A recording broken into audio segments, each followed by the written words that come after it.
My history with the show is kind of, it started with the Broadway company.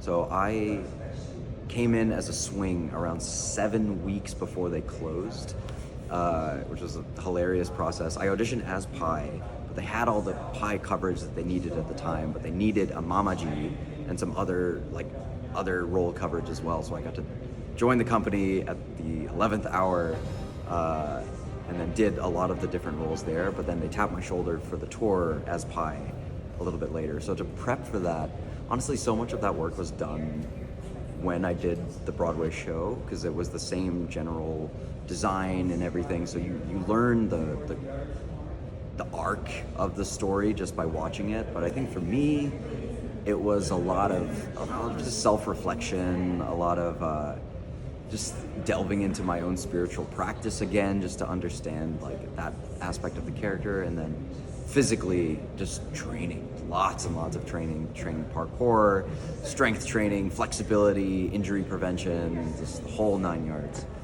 In puppetry, we have this concept that we like to talk about called the fourth puppeteer.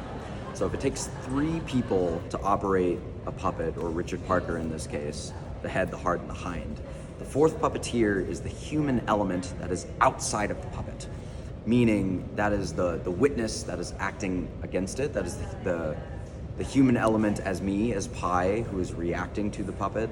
It can also mean you as the audience, that instill this thing with belief. And I think a huge part of my job and our job as the human element outside of the puppet is to believe that these are real. That is the whole purpose of this, is to imbue these things with a sense of life. And by us believing in it wholeheartedly, it is so much easier for the audience to grasp onto that as well, and to learn the rules of the world.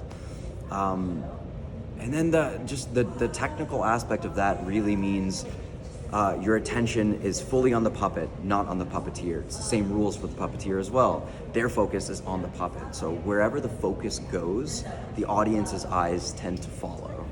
I think puppetry as a vehicle to tell this story is so perfect, because this show deals in themes of belief, and so many different aspects, but belief is a core part of the story. So to have puppetry be the way that the story is told, that requires belief, requires investment, is kind of perfect and magical and beautiful at the same time.